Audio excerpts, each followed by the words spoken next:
Between its demanding tactical battles, deep class system, and social sim elements, Fire Emblem Three Houses can seem a bit overwhelming. If you don't know what you're doing, you and your students could be at a significant disadvantage. Here's some tips that could give you an edge in Fire Emblem Three Houses.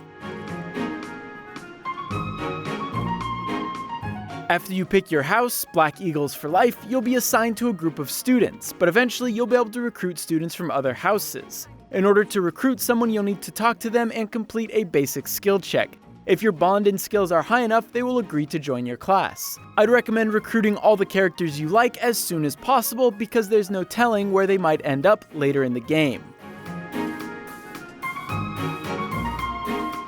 Terrain conditions can make a huge difference in Fire Emblem. Trees make your ground units harder to hit but decrease their movement range, standing in fire will naturally harm characters over time, and sand makes it really hard for your mounted units to move.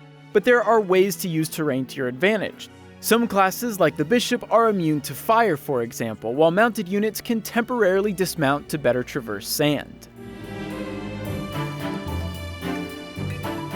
These items will give you a brief description of who they belong to, and you must return them.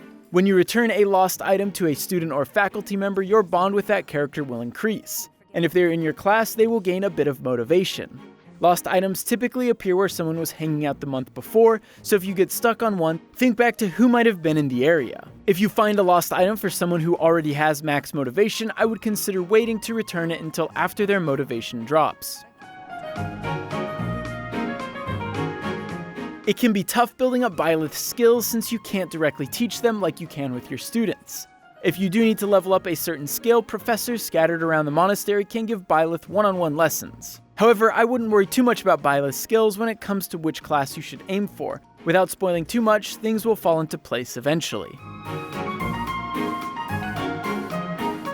Support levels and conversations are back, and they function pretty similarly to before. As you battle and bond with your students, you will unlock conversations that rank up support levels. Not only will you learn more about your students, but you'll get a stat bonus when 2 or more friends are near each other on the battlefield, so make sure to check the support menu often.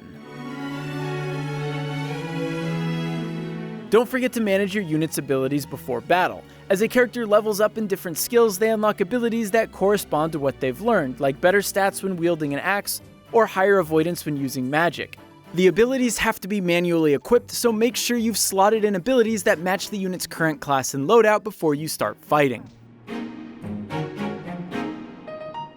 Probably one of the most important battle tips in this video is to use ZR to see the range of your enemies. When you press ZR, you will see purple outlines around tiles. If a unit is inside one of those purple tiles, that means the enemy is within reach of your unit. You might even want to leave this on throughout the entire battle, especially if there are Pegasus and Wyvern units on the battlefield. If you aren't sure how to spend your time during a free day in-game, I recommend sharing a meal or two with your students. This is a good way to bond with them, increase their motivation, and build up your professor level. Eventually, you'll unlock a blacksmith in the marketplace. Here you can strengthen and repair your weapons. Keep in mind that repairing weapons will cost you gold and smithing stones. I wouldn't recommend repairing every weapon as it can eat through a lot of resources and gold, but there are some weapons you get later that are worth repairing.